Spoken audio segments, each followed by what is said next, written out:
तो भाई सबसे पहले तो आज मैं बहुत खुश हूँ। देखिए शुरू से ये मेरा सपना था कि इंडियन सोल्जर पे कोई बढ़िया मोटिवेशनल शॉर्ट फिल्म बनाऊँ और फाइनली वो मैंने बना दिया और पब्लिश भी कर दिया है। तो आप सभी से दोनों हाथ जोड़ के रिक्वेस्ट है कि प्लीज़ इसी वीडियो के डिस्क्रिप्शन में उस 6 मिनट के शॉर्ट फिल्म का लिंक है, आप प्लीज़ जाकर के देखो। यदि आप सच में अपने देश के आर्म्ड फोर्सेज से प्रेम करते हो तो सच में ये फिल्म आपके दिल को छू जाएगी, जिसे मैंने खुद डायरेक्ट किया है और उसमें काम भी किया है। प्लीज़ जाके देखिए और कमेंट करके जरूर बताइएगा कैसे लगी वो शॉर्ट फिल्म। हेलो गाइस, कैसे हो आप सब? उम्मीद करता हूँ अच्छे होंगे। तो दोस्तों देखिए, इस बार के एग्जाम में एक बड़ा बदलाव हुआ है, यानी कोस्ट गार्ड के एग्जाम में एक बड़ा बदलाव हुआ है जो सच में आपको निराश करने वाला है।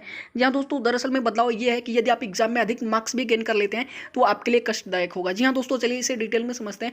दरअसल में देखिए, इस चीज़ पे मुझे विश्वास नहीं हो रहा था, मैंने खुद इस चीज़ की पुष्टि की है कोस्ट गार्ड रिक्रूटमेंट बोर्ड वालों को कॉल करके, उन्होंने कहा बिल्कुल ऐसा ही होगा। तो चलिए डिटेल में समझते हैं आखिर दिक्कत कहाँ होने वाली है और कैसे होने वाली है। और भाई यहाँ पे सबसे पहले एक चीज़ ध्यान दीजिए कि 26 जनवरी से अनअकैडमी पे ये वायु नाम का एक और air force XY complete batch course शुरू हो रहा है। तो देर किस बात की, जितने भी मुझे एयरफोर्स के कैंडिडेट देख रहे हैं जो 2021 बैच की तैयारी कर रहे हैं, ये उनके लिए एक सुनहरा मौका है कि आप अनअकैडमी ज्वाइन करके अपनी एग्जाम की तैयारी को और भी बूस्ट कर सकते हैं। तो आज ही अनअकैडमी ऐप अपने फ़ोन में इंस्टॉल कीजिए और अपनी तैयारी करनी शुरू कर दीजिए। और हाँ, अनअकैडमी ऐप पे अपने आप को रजिस्टर करने के बाद प्लस कोर्सेज बाय करके आप ये बैच कोर्स जरूर ज्वाइन करिएगा, क्योंकि आप देख सकते हैं इसमें कितने टॉप एजुकेटर्स मिल करके आपके एग्जाम की तैयारी करा रहे हैं। तो आप खुद सोचिए, यहाँ से तैयारी करने के बाद जो आपका लेवल है वो क्या हो जाने वाला है। और साथ में जो मुझे एनडीए के कैंडिडेट देख रहे हैं उनके लिए भी एक खुशखबरी है। आप देख सकते हैं 25 जनवरी से 25 जनवरी से ये रणविजय नाम का कंप्लीट एनडीए बैच कोर्स शुरू हो रहा है। सो प्लीज़ आप भी अपने आप को अनअकैडमी पर रजिस्टर करिए और अपनी तैयारी इस बैच कोर्स से शुरू कर दीजिए प्लस कोर्सेज बाय करके। क्योंकि आप खुद सोच सकते हैं, जब आप ये बैच कोर्स से अपनी तैयारी करेंगे जिसमें टॉप एजुकेटर्स मिलकर के आपके एग्जाम की तैयारी कराने वाले हैं, तो फिर आपके एग्जाम का जो लेवल है वो क्या होने वाला है, तैयारी का लेवल क्या होने वाला है। और तो आपको करना क्या है, देखिएगा वीडियो के डिस्क्रिप्शन में आपको अनअकैडमी ऐप का लिंक मिल जाएगा। आप लिंक पे क्लिक करके अनअकैडमी अपने फ़ोन में जो है इंस्टॉल करिए और उस पर अपने आप को रजिस्टर करिए। रजिस्टर करने के बाद जो भी टॉप एजुकेटर्स हैं सबकी स्पेशल क्लासेस चलती हैं, तो स्पेशल क्लासेस देखने के लिए आपको stand up classes referral code का यूज करना पड़ेगा।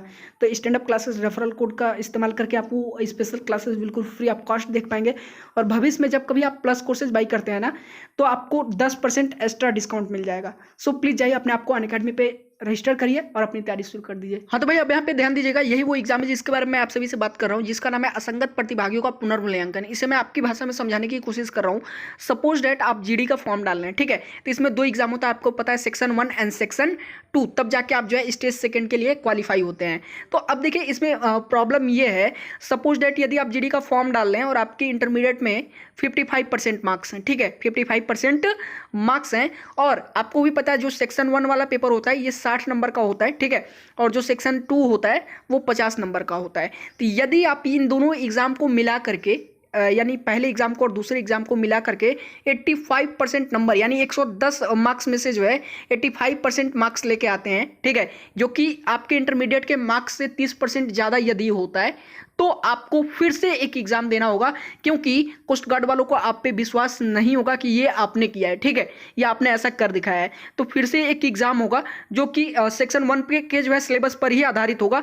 तो उसमें ये नहीं है कि आपको इतने परसेंट मार्क्स लाएंगे तभी आपको क्वालिफाई माना जाएगा, उसमें सिर्फ जो है उत्तीर्ण देखा जाएगा, आपका उत्तीर्ण होना उसमें जरूरी है। यदि आप वो उत्तीर्ण नहीं कर पाते हैं तो आपको वहीं पे रिजेक्ट कर दिया जाएगा, यानी भगा दिया जाएगा, समझ लीजिए, ठीक है।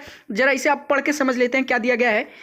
असंगत प्रतिभागी वे अभ्यर्थी होते हैं जिनका ऑनलाइन परीक्षा में प्राप्त अंक प्रतिशत उनके द्वारा आवश्यक बोर्ड या फिर डिप्लोमा परीक्षा में प्राप्त प्रतिशत से 30% या फिर इससे अधिक होता है।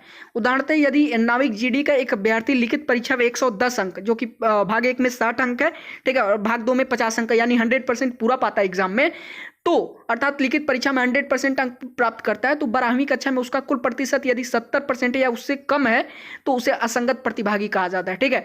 तो असंगत प्रतिभागियों के लिए एक और लिखित परीक्षा आयोजित की जाएगी। यह परीक्षा केवल असंगत प्रतिभागियों के लिए पीएफटी उत्तीर्ण करने के बाद, देख लीजिएगा, पीएफटी उत्तीर्ण करने के बाद दस्तावेज सत्यापन के पश्चात आयोजित की जाएगी। यह परीक्षा केवल उत्तीर्णिका प्राप्त करने के लिए ही होगी, सिर्फ इसमें उत्तीर्ण होना है एवं चरण फर्स्ट की लिखित परीक्षा के ही समान होगी, ठीक है। इस पुनः परीक्षा में प्राप्त अंकों का अंतिम जो योगा कर्म होगा पर कोई प्रभाव नहीं पड़ेगा, क्योंकि योगा कर्म के संबंध में निर्णय केवल चरण 1 की लिखित परीक्षा के आधार पर लिया जाएगा, ठीक है। हालांकि यह अभ्यर्थी इस पुनर्मूल्यांकन लिखित परीक्षा को उत्तीर्ण करने में विफल यदि रहता है तो उसे अयोग्य या फिर विफल घोषित कर दिया जाएगा और उसकी उम्मीदवारी जो है रद्द कर दी जाएगी। तो भाई ये समझ लो कि यदि आप ज़्यादा मार्क्स भी गेन करते हो तो ये आपके लिए हानिकारक है, लेकिन फिर भी आपको मेहनत करनी है, ठीक है। देखिए एक चीज़ मैं आपको बता दूं, ये चीज़ मैं आपसे शुरू से कह रहा हूं कि इस बार कंपटीशन जो है ना कोस्ट गार्ड के लिए वो कहीं बहुत ही ज़्यादा रहने वाला है। आप सोचो यदि 200 वैकेंसीज हैं, ठीक है, उसके लिए यदि 2 से 3 लाख लोग यदि फॉर्म डालते हैं तो वो कंपटीशन किस लेवल का होगा आप सोच सकते हैं, ठीक है। तो आपको मार्क्स लाने, एक चीज़ बताइए, यदि आप सेक्शन फर्स्ट और सेक्शन सेकंड में अच्छे मार्क्स लाते हैं, ठीक है, अपने इंटरमीडिएट से 30% अधिक यदि लाते हैं, तो फिर से यदि पुनर्मूल्यांकन होता है तो क्या आप क्वालिफाई नहीं कर पाएंगे? बिल्कुल कर पाएंगे। मतलब उस लेवल की जब आपकी तैयारी रहेगी तभी तो आप उतने मार्क्स ला पाएंगे, ठीक है। तो उम्मीद करता हूँ ये चीज़ अच्छे से समझ में आ गई होगी। आपको निराश नहीं होना है, आप कर लेंगे, मुझे पता है, ठीक है। बाकी जो डेली क्लासेस चल रही हैं, क्लासेस देखते रहिए। और हाँ, जो मैंने शॉर्ट फिल्म बनाई है डिफेंस के ऊपर, प्लीज़ जा करके उसे जरूर देख लीजिएगा। चलिए फिर मिलते हैं नेक्स्ट वीडियो में, तब तक के लिए धन्यवाद।